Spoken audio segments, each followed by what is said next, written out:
Hello students welcome to my class. आज आमी करिम तुमालोকক दिया 15 दिनिया सहिकन समलर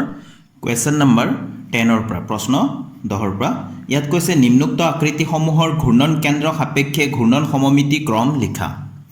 তো প্ৰথম দিয়া আছে 1 নম্বৰটো দিয়া আছে বৃত্ত। প্ৰশ্নসমূহৰ উত্তৰকেইটা আমি তলত লিখিব লাগে। ইয়া তলত টেবুল এখন দিয়া আছে চোৱা দেখিছানে 1 নম্বৰ 2 নম্বৰ এনেকৈ কৰি ইয়াতে 12 নম্বৰ 12টা চিত্ৰ আছে যেহেতু 12 নম্বৰলৈকে দিয়া হৈছে। আমি কি লিখিব লাগে ঘূৰ্ণন সমমিতি ক্ৰমবোৰ লিখিব লাগে। কেইটা আছে ঘূৰ্ণন সমমিতি ক্ৰম তাৰ মানে আমি বস্তুটো সম্পূৰ্ণ এপাক ঘূৰাওঁতে মানে বস্তুটো কেইবাৰ আগৰ নিচিনাই দেখা পোৱা যায়। তো সেইটোৱে হৈছে ঘূৰ্ণন সমমিতি ক্ৰম। এতিয়া ইয়াত আমি চকৰিটো উদাহৰণ হিচাপে আকৌ এবাৰ লৈছোঁ। ইয়াত চোৱা এ এফালে বি এফালে সি এফালে ডি এনেকৈ মই ৰাখি থৈছোঁ। এতিয়া ইয়াক আমি ঘূৰাই চাওঁচোন সম্পূৰ্ণ এপাক ঘূৰাওঁতে কেইবাৰ ই আগৰ নিচিনাই হৈ যায়। আমি দেখিছোঁ এয়া চোৱা এয়া ঘূৰালৈ এবাৰ হয়নে এইটো ইয়াত আছিলে ইয়াত আহি পাই গ'ল। তো এবাৰত আকৌ আগৰ নিচিনাই দেখা পোৱা গৈছে হয়নে। আকৌ এয়া চোৱাচোন দুবাৰ হ'ল আকৌ আগৰ নিচিনাই দেখা পোৱা গৈছে হয়নে। এইটো আগতে ইয়াত আছিলে ইয়াত আহি গ'ল তাৰমানে দুবাৰ হ'ল। তাৰপিছত আকৌ এবাৰ এইটো ঘূৰালৈ চোৱা আগৰ নিচিনাই দেখা গৈছে হয়নে। এইটো এইবাৰ ইয়াত আহি পাই গৈছে আগতে ইয়াত আছিলে এবাৰ দুবাৰ তিনিবাৰত ইয়াত আহি পাই গৈছে হয়নে। তো এনেকৈ আমি ঘূৰাই দিলোঁ চোৱা এবাৰ আহি গ'ল। তো আমাৰ সম্পূৰ্ণ এপাক ঘূৰোঁতে কেইবাৰ ই দেখাত আগৰ নিচিনাই দেখা পোৱা গ'ল 4বাৰ হয়নে। গতিকে এই চকৰিটোৰ ঘূৰ্ণন ক্ৰমৰ সংখ্যা কিমান হ'ব 4। তো সেইটো আছিলে ঘূৰ্ণন ক্ৰমটো ঠিক আছে। তো এটা কথা মনত ৰাখিবা ষ্টুডেণ্টছ যিকোনো বস্তুৰে যেনেকুৱাই নহওক তাৰ আকৃতি যিকোনো বস্তুৰে অতি কমে এটা কিন্তু ঘূৰ্ণন সমমিতি ক্ৰম থাকিবই এটা থাকিবই কিন্তু ঠিক আছে। কাৰণ 360 ডিগ্ৰী সম্পূৰ্ণ যদি এপাক ঘূৰি যায় সি আগৰ অৱস্থানলৈ আহিবই হয়নে। গতিকে তাৰ ঘূৰ্ণন সমমিতি ক্ৰম এটা হ'লেও থাকিবই। তো আমি প্ৰথমটো ইয়াত কৈছে বৃত্ত ষ্টুডেণ্টছ এইটো ধৰিলোঁ এটা বৃত্ত। ইয়াক আমি যেনেকৈ অকণমান ঘূৰালেও বৃত্তৰ নিচিনাই আমি আগৰটোৰ নিচিনাই দেখা পাম হয়নে। তো ইয়াৰ বৃত্ত এটা ঘূৰ্ণন ক্ৰমৰ সংখ্যা অসীম থাকে। তেনেহ'লে আমি ইয়াত কি লিখিম আনচাৰটো অসীম বুলি লিখিম। 1 নম্বৰ চিত্ৰটো বৃত্তৰ আছিলে বৃত্তৰ ঘূৰ্ণন সমমিতি ক্ৰম কিমান থাকিব অসীম ঠিক আছে। এতিয়া 2 নম্বৰটোলৈ আহোঁ ভালকৈ লক্ষ্য কৰা 2 নম্বৰটো। তো 2 নম্বৰ প্ৰশ্নটোৰ নিচিনাকৈ মই এইটো বনাই লৈছোঁ চোৱা এফালে এ লিখিছোঁ এফালে বি লিখিছোঁ হয়নে। তো ইয়াক যদি মই এতিয়া এনেকৈ কৰি ঘূৰাই দিওঁ চোৱা এইটো কিমান ঘূৰিলে এইখিনিত আছিলে ইয়াৰ পৰা এনেকৈ আহিলে হয়নে। এইটো 180 ডিগ্ৰী হয়নে 180 ডিগ্ৰী ঘূৰিলে 180 ডিগ্ৰীত আগৰটোৰ নিচিনাই দেখা পোৱা গ'ল। আকৌ যদি আমি এনেকৈ কৰোঁ আকৌ 180 ডিগ্ৰী যদি ঘূৰাই দিওঁ এইটো হৈ যাব আকৌ আগৰটোৰ নিচিনা দেখা পাম। তাৰমানে 180 360 হ'ল 360 ডিগ্ৰী সম্পূৰ্ণ ঘূৰোঁতে এইটো কেইবাৰ আগৰটোৰ নিচিনা দেখা পোৱা গ'ল দুবাৰ। গতিকে এই চিত্ৰটোৰ ঘূৰ্ণন সমমিতি ক্ৰমৰ সংখ্যা কিমান হ'ব 2 হ'ব। তো ষ্টুডেণ্টছ আমি ঘূৰ্ণন সমমিতি ক্ৰম 2 নম্বৰটোৰ কাৰণে কিমান লিখিম 2 লিখিম ঠিক আছে। এনেকৈ 2 লিখি দিম। তাৰপিছত আমি তৃতীয়টো চাওঁ ভালকৈ লক্ষ্য কৰা ষ্টুডেণ্টছ। তৃতীয়টো এইটোক যদি আমি 180 ডিগ্ৰী ঘূৰাই দিওঁ আগৰটোৰ নিচিনাকৈ তেনেহ'লে এইটো আৰু এইটো মিল আছে এইফালে আৰু এইফালে মিল আছে হয়নে। 180 ডিগ্ৰী ঘূৰাই দিলে আকৌ আগৰটোৰ নিচিনা দেখা পাম আকৌ 180 ডিগ্ৰী ঘূৰাই দিলে আকৌ আগৰটোৰ নিচিনা দেখা পাম। তাৰমানে ইয়াৰো ঘূৰ্ণন সমমিতি ক্ৰমৰ সংখ্যা কিমান হ'ব 2 হ'ব। তোমালোকে কাগজ কাটি পেলাই তোমালোকে নিজে পৰীক্ষা কৰি চাব পাৰা ইয়াৰো আনচাৰ কিমান হ'ব তেনেহ'লে 2। তো আমি ইয়াত 3 নম্বৰটোৰ কাৰণেও কিমান লিখিম এইটো 2 লিখিম ঠিক আছে। তোমালোকে লিখিবা 2 বুলি। তাৰপিছত এইটো চোৱাচোন সম্পূৰ্ণ চকৰিটোৰ নিচিনা হয়নে প্ৰত্যেকটো পাখিয়ে একে আছে। তো ইয়াৰে ঘূৰ্ণন সমমিতি ক্ৰমৰ সংখ্যা কিমান হ'ব আমি অকণমান আগতে আমি চালোৱে চকৰিটো ঘূৰাই হয়নে। এইটো ইয়ালৈ আহিলে এইটো ইয়ালৈ আহিব এইটো ইয়ালৈ আহিব এইটো ইয়ালৈ যাব। গতিকে এইটো ঘূৰ্ণন সমমিতি ক্ৰমৰ সংখ্যা কিমান হ'ব ইয়াৰ 4 হ'ব। আনচাৰটো আমি এইটো 4 নম্বৰ চিত্ৰ গতিকে 4 নম্বৰ ইয়াতে আমি কিমান লিখিম 4 লিখিম ঠিক আছে। এতিয়া এইটো চোৱাচোন ইয়াৰ 3টা পাখি একে ধৰণৰ হয়নে। গতিকে কেইটা পাখি আছে 3টা। এইটো 120 ডিগ্ৰী 120 ডিগ্ৰী 120 ডিগ্ৰীত যদি ঘূৰে সমবাহু ত্ৰিভুজৰ নিচিনা আৰু তেনেহ'লে ইয়াৰে আমি 3টা অৱস্থাত আমি একে ধৰণৰ দেখা পাম হয়নে। গতিকে ইয়াৰে কিমান হ'ব ঘূৰ্ণন সমমিতি ক্ৰমৰ সংখ্যা ইয়াৰ 3 হ'ব ঠিক আছে। ইয়াত এতিয়া এইটো কেই নম্বৰ আছিলে 5 নম্বৰ। তো ইয়াতে আমি 5 নম্বৰত আমি কিমান লিখিম 3 বুলি লিখিম ঠিক আছে। এতিয়া এই চিত্ৰটো ভালকৈ লক্ষ্য কৰা ইয়াৰ প্ৰত্যেক পাখিয়ে একে ধৰণৰ হয়নে। গতিকে যেইটা পাখি আছে সিমানে হ'ব ইয়াৰে ঘূৰ্ণন সমমিতি ক্ৰমৰ সংখ্যা কেইটা আছে 1 2 3 4 5 6 7 8 গতিকে আমি ইয়াত কিমান লিখিম 8 বুলি লিখিম ঠিক আছে তোমালোকে এই ধৰণে লিখিবা 6 নম্বৰ আছে 6 নম্বৰৰ ঘৰটোত আমি কিমান লিখিম 8 বুলি লিখিম এতিয়া চোৱা এইটো ইয়াৰ এইটুক চোৱা ইয়াক সম্পূৰ্ণৰূপে এপাক ঘূৰালেহে ই আগৰ অৱস্থাত পাব হয়নে আগৰ নিচিনাকৈ দেখা পাম এই কলমটোৱে যেনিবা সম্পূৰ্ণ এপাক ঘূৰালেহে এনেকৈ যদি এইটো 180 ডিগ্ৰীত ঘূৰালো একে নহল সম্পূৰ্ণ এপাক ঘূৰালেহে এবাৰ পাম হয়নে তো যিকোনো বস্তুৰে অন্তত এটা ঘূৰ্ণন ক্ৰম থাকিবই ঠিক আছে তো এই বস্তুটোৰ এতিয়া 7 নম্বৰ চিত্ৰটোৰ ঘূৰ্ণন ক্ৰমৰ সংখ্যা কিমান হ'ব ঘূৰ্ণন সমমিতি ক্ৰমৰ সংখ্যা হ'ব 1 ঠিক আছে তো এইটো চোৱা এইটো আৰু এইটো একে হৈ আছে হয়নে দেখাত এইটো ইফালে আছে যেনিবা এইটো ইফালে গতিকে ইয়াক যদি আমি ঘূৰাই দিওঁ এইটুক যদি আমি এনেকৈ ঘূৰাই দিওঁ তেনেহলে এনেকৈ যদি আধা পাক ঘূৰে তেনেহলে এই বস্তুটো ইয়ালৈ আহিব আৰু এই বস্তুটো ইয়ালৈ যাব হয়নে আকৌ সম্পূৰ্ণৰূপে আকৌ এবাৰ ঘূৰাই দিলে হি আকৌ আগৰ অৱস্থালৈ আহিব তাৰমানে এই বস্তুটোৰ 8 নম্বৰ চিত্ৰটোৰ ঘূৰ্ণন সমমিতি ক্ৰমৰ সংখ্যা কিমান হ'ব 2 হ'ব ঠিক আছে এইটো চোৱাচোন এইটো এটা লিফাফা মানে খাম এটা দিয়া আছে ইয়াৰ এতিয়া সম্পূৰ্ণৰূপে এপাক ঘূৰালেহে ই আগৰ অৱস্থালৈ আহিব দেখাত তাৰমানে আগৰ নিচিনা হ'ব গতিকে এই বস্তুটোৰ এই চিত্ৰটোৰ ঘূৰ্ণন সমমিতি ক্ৰমৰ সংখ্যা কিমান হ'ব 1 হ'ব এতিয়া এইটো চোৱা ইয়াতো আমি ভালকৈ আমি পাখি কেইটা চাওঁ 1 2 3 4 5 গতিকে ইয়াৰ ঘূৰ্ণন ক্ৰমৰ সংখ্যা কিমান হ'ব সমমিতি ক্ৰমৰ সংখ্যা ঘূৰ্ণন সমমিতি ক্ৰমৰ সংখ্যা কিমান হ'ব এটো 5 হ'ব ঠিক আছে ইয়াত চোৱাচোন 1 2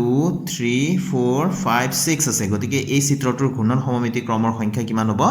6 হ'ব তোমালোকে ধুনিয়াকৈ এইবিলাক পেন দি লিখিবা ঠিক আছে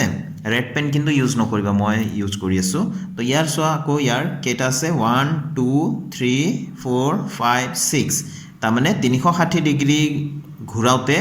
এটো সবাৰ এটো একে অৱস্থাত আমি দেখা পাম গতিকে ইয়াৰো ঘূৰ্ণন সমমিতি ক্ৰমৰ সংখ্যা কিমান হ'ব 6 হ'ব আকৌ ভালকে গন্তি কৰি লবা 1 2 3 4 5 6 ইয়াতো 1 2 3 4 5 6 এটোত 1 2 3 4 5 ঠিক আছে এতিয়া স্টুডেন্টস আমি কোৱেশ্চন নম্বৰ 11 লৈ আহিলো ইয়াত কৈছে এটা চতুৰ্ভুজ আঁকা যাৰ সমমিতি ৰেখা আৰু ঘূৰ্ণন সমমিতিৰ ক্ৰম 1 তো সমমিতি ৰেখাও এডালাই থাকিব লাগিব আৰু ঘূৰ্ণন সমমিতিৰ ক্ৰমও মাত্ৰ এটাই হ'ব লাগিব তাৰমানে সম্পূৰ্ণ এপাক ঘূৰিলেহে বস্তুটো আগৰ নিচিনা দেখা পোৱা হ'ব লাগিব তো তেনেকুৱা এটা চতুৰ্ভুজৰ আমি উদাহৰণ যদি লওঁ এটো দেখা পাইছে নে এটো হল শিলা এই আকৃতিটোক আমি শিলা বুলি কওঁ এটো ঠিক আছে শিলা এটো চতুৰ্ভুজ এনেকুৱা এটা চতুৰ্ভুজ যাৰ সন্নিহিত বাহু দুটা সমান এই বাহুটো আৰু এই বাহুটো সমান হ'ব আৰু এই বাহুটো আৰু এই বাহুটো সমান হ'ব ইয়াৰ এতিয়া সমমিতি অক্ষ বা সমমিতি ৰেখাটো কোনটো হ'ব ইয়াৰ মাজেদি যেটো আমি টানিম চাবা এই চোৱা মাত্ৰ এডালে হ'ব এটো কৰিলে সম্পূৰ্ণ সমান হ'ব ইপিঠিৰ লগত হিপিঠি সম্পূৰ্ণৰূপে মিলি যায় হয়নে দেইছা সম্পূৰ্ণৰূপে মিলি গৈছে গতিকে আকৌ বেলেগ ধৰণে যদি আমি ভাঁজ কৰো এইফালে এইটো কোন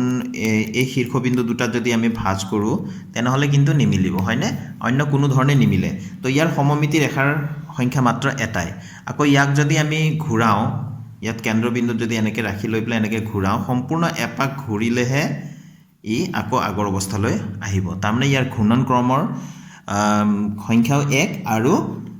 সমমিতি অক্ষৰ সংখ্যাও বা সমমিতি ৰেখাৰ সংখ্যাও 1 তো স্টুডেন্টস তোমালোকে 11 নম্বৰ প্ৰশ্নটোৰ কাৰণে তোমালোকে ধুনিয়াকৈ স্কেল দি আঁকিবা ঠিক আছে এই বাহুটো আৰু এই বাহুটো সমান হ'ব লাগিব আৰু এইফালে যিডাল বাহু আঁকিবা এই দুডাল বাহু সমান হ'ব লাগিব ঠিক আছে মোৰ টেৰাবেকা হৈছে তোমালোকে স্কেল ব্যৱহাৰ কৰিবা শিলাটো এইটো হল শিলা তো ইয়াৰ সমমিতি অক্ষটো বা সমমিতি ৰেখাডাল এনেকৈ ডট ডট কৰি আঁকি দিবা ঠিক আছে প্ৰথমতে তো ইয়াৰ নাম দি লবা এইটো এ বিন্দু এইটো বি বিন্দু এইটো সি বিন্দু আৰু এইটো ডি বিন্দু মন কৰিবা এই বাহুটো আৰু এই বাহুটো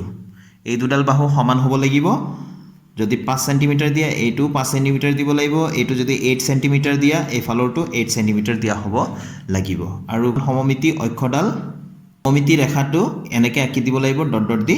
ঠিক আছে কোৱা হৈছে মন কৰা সুষম বহুভুজৰ বাহু সংখ্যাই হল সমমিতি ৰেখাৰ সংখ্যা ভালকৈ মন কৰিবা তে স্টুডেন্টস ইয়াত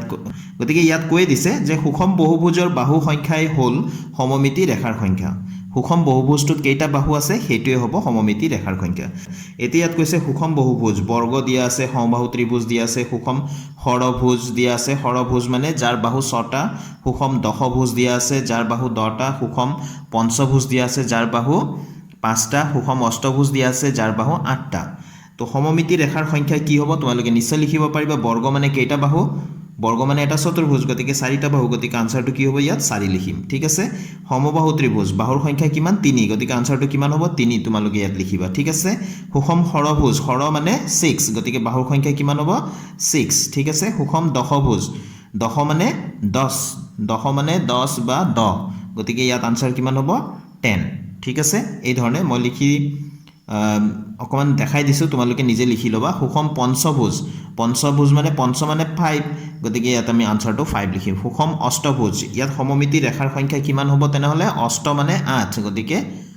8 ঠিক আছে এই ধৰণে কমপ্লিট কৰিবা তোমালোকে এবাৰ আমি লৈছো কোৱেশ্চন নম্বৰ 13 ইয়াত আছে ইংৰাজী বৰ্ণমালা এছ বৰ্ণটোৰ ঘূৰ্ণন সমমিতি ক্ৰম কেইটা ইয়াৰ ৰৈখিক সমমিতি আছে নে তো স্টুডেন্টস আমি এস টো লিখি লৈছো সাবা আৰু এটা লগে লগে লিখি লৈছো এইচ প্ৰথমতে ৰৈখিক সমমিতি আমি চাই ল ইয়াৰ ৰৈখিক সমমিতি আছে নে এইচ টোৰ এতিয়া ইয়াত যদি আমি আচডাল টানি দিও বা কাটি দিও দুইফালে একে দেখা পাম এইটো এটা হয়নে দুভাগ হৈ যাব একে ধৰণৰ হয়নে আকৌ যদি এইচ টোক যদি আমি এনেকে নাকাটি এনেকে যদি মাজে মাজে আমি আঁকি দিও তেনেহলে এইফালে যেনেকুৱা দেখা গৈ আছে এইফালেও তেনে ধৰণৰে দেখা গৈ আছে হয়নে তাৰ মানে ইয়াৰ ৰৈখিক সমমিতি আছে ঠিক আছে এইচ টোৰ আছে কিন্তু ইয়াৰ চোৱাচোন ইয়াত কাটা বা এনেকৈ কাটা দেখাত একে হ'বনে গতিকে ইয়াৰ ৰৈখিক সমমিতি নাই এইফালেদি কাটিলেও একে নহব এইফালৰ অংশ আৰু এইফালৰ অংশ মিলিব জানো নিমিলে গতিকে এছ টোৰ ৰৈখিক সমমিতি নাই গতিকে ঘূৰ্ণন সমমিতি আছে নে নাই ঘূৰ্ণন সমমিতিটো থাকিবই কিন্তু ঘূৰ্ণন সমমিতি ক্ৰমৰ সংখ্যা কিমান হ'ব এছ টোক ভালকৈ লক্ষ্য কৰিবা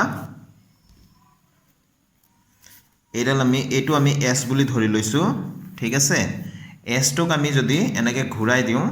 তেনেহলে সম্পূৰ্ণ এপাক ঘূৰিলেহে সম্পূৰ্ণ এপাক ঘূৰাৰ পিছতহে কি হ'ব এনেকুৱা হলে উলুটা হৈ থাকিব তো সম্পূৰ্ণ এপাক ঘূৰিলেহে আকৌ আগৰ অৱস্থালৈ আহিব তাৰমানে এছ টোৰ ঘূৰ্ণন সমমিতি ক্ৰমৰ সংখ্যা কিমান থাকিব তেনেহলে 1 থাকিব তো স্টুডেন্টস কোৱেশ্চন নম্বৰ 13 ৰ প্ৰশ্নটো যেটো আছিল আকবাৰ পঢ়িছো ইংৰাজী বৰ্ণমালা এছ বৰ্ণটোৰ ঘূৰ্ণন সমমিতি ক্ৰম কেইটা তো কিমান লিখিবা এটা ৰৈখিক সমমিতি আছে নে নাই ঠিক আছে এতিয়া আমি কোৱেশ্চন নম্বৰ 14 লৈ আহো ইয়াত কৈছে নিম্নোক্ত তালিকাখন সম্পূৰ্ণ কৰা আকৃতিবিলাক দিয়া আছে আয়ত বৰ্গ ৰম্বাস সামান্তৰিক ট্ৰেপেজিয়াম সুষম ত্ৰিভুজ সমবাহু ত্ৰিভুজ সমদ্বিবাহু ত্ৰিভুজ বিষমবাহু ত্ৰিভুজ বৃত্ত অৰ্ধবৃত্ত মানে বৃত্তৰ আধা তো এতিয়া আমি প্ৰশ্নবিলাক কি আছে ইয়াতে ঘূৰ্ণন কেন্দ্ৰৰ অৱস্থানটো আমি ক'ব লাগে তো ঘূৰ্ণন কেন্দ্ৰৰ অৱস্থানটো বুলি কওঁতে স্টুডেন্টস চাবা এটা যদি আমি বৃত্ত আঁকো তেনেহলে বৃত্তৰ কেন্দ্ৰটোৱে হ'ব ইয়াৰ ঘূৰ্ণন কেন্দ্ৰ নহয় জানো এটা যদি আয়ত আঁকো তেনেহলে এই আয়তটোৰ কেন্দ্ৰটো য'ত হ'ব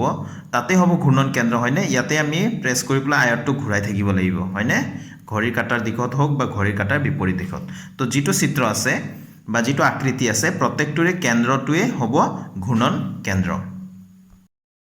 তো স্টুডেন্টস আমি ইয়াত কি লিখিম ঘূৰ্ণন কেন্দ্ৰৰ অৱস্থান আয়তৰ ক্ষেত্ৰত আমি কি লিখিম আয়তৰ কেন্দ্ৰ এছও স্টুডেন্টস মই লিখি দিছো এয়া আয়তৰ কেন্দ্ৰ তো ঠিক সেই ধৰে তোমালোকে বাকি কেটাৰো লিখি লবা বৰ্গৰ ঘূৰ্ণন কেন্দ্ৰৰ অৱস্থান ক'ত হ'ব বৰ্গৰ কেন্দ্ৰ ৰম্বাসৰ কেন্দ্ৰ সামান্তৰিকৰ কেন্দ্ৰ ইয়াত ট্ৰেপেজিয়াম আছে ট্ৰেপেজিয়ামৰ কেন্দ্ৰ সুষম ত্ৰিভুজ আছে গতিকে ত্ৰিভুজৰ কেন্দ্ৰ সমবাহু এটো ত্ৰিভুজ হ'ব সমবাহু ত্ৰিভুজ গতিকে কি কবা ত্ৰিভুজৰ কেন্দ্ৰ সমদ্বিবাহু ত্ৰিভুজ ত্ৰিভুজৰ কেন্দ্ৰ বিষমবাহু ত্ৰিভুজ ত্ৰিভুজটোৰ কেন্দ্ৰ বৃত্তটোৰ কেন্দ্ৰ অৰ্ধবৃত্তৰ ক্ষেত্ৰত কিন্তু ইয়াত যে অৰ্ধবৃত্ত আছে অৰ্ধবৃত্তৰ ক্ষেত্ৰত কিন্তু তোমালোকে কি কবা বৃত্তৰ কেন্দ্ৰ ঠিক আছে কি কবা ইয়াতে বৃত্তৰ কেন্দ্ৰ অৰ্ধবৃত্ত মানে সম্পূৰ্ণ বৃত্ত এটাৰ আধাখিনি দিয়া হৈছে হয়নে তো সম্পূৰ্ণ বৃত্তটোৰ যেটো কেন্দ্ৰ আছিল অৰ্ধবৃত্তটোৰ ঘূৰ্ণন কেন্দ্ৰৰ অৱস্থানো কি হ'ব সেই বৃত্তটোৰ কেন্দ্ৰই হ'ব লাগিব ঠিক আছে তো আয়তৰ ক্ষেত্ৰত এতিয়া ঘূৰ্ণন কোণবোৰ কিমান হ'ব আয়তৰ ক্ষেত্ৰত 180 ডিগ্ৰী ঠিক আছে বৰ্গৰ ক্ষেত্ৰত 90 ডিগ্ৰী ৰম্বাছৰ ক্ষেত্ৰত 180 ডিগ্ৰী সামান্তৰিকৰ ক্ষেত্ৰত 180 ডিগ্ৰী ঠিক আছে ট্ৰেপেজিয়ামৰ ক্ষেত্ৰত ট্ৰেপেজিয়ামটো তোমালোকে চিনি পোৱা নে বাৰু তো আগতে সামান্তৰিকটো আঁকি লৈছো এনেকুৱা যে থাকে এইটো হৈ গ'ল সামান্তৰিক ঠিক আছে এইটো হৈ গ'ল সামান্তৰিক আৰু ট্ৰেপেজিয়ামটো হৈ গ'ল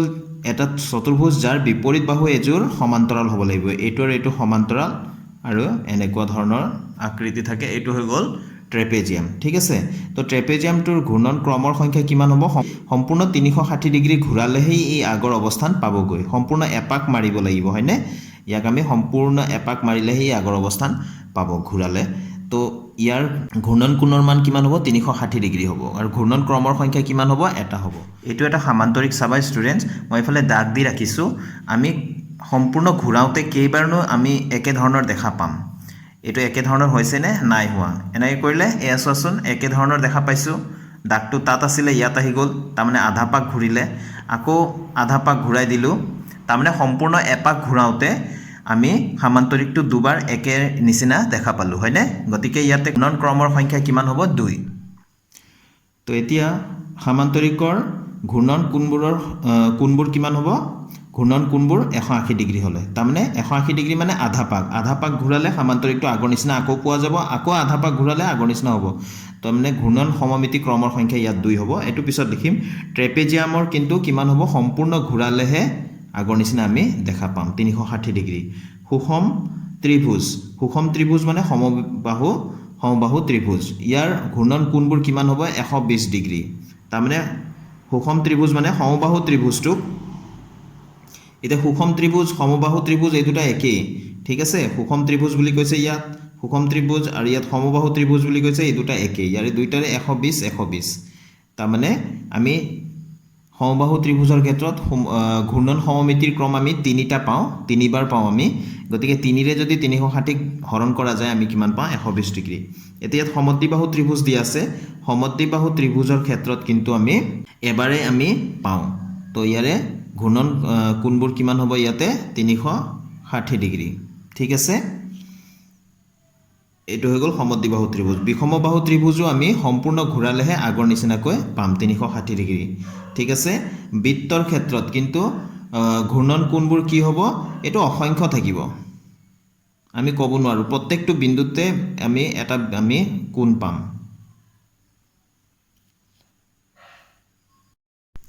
এতিয়া অৰ্ধবৃত্তৰ ক্ষেত্ৰত কিন্তু আমি সম্পূৰ্ণ ঘূৰালেহে আমি আগৰ অৱস্থাত পাম গতিকে ইয়াক আমি 360 ডিগ্ৰী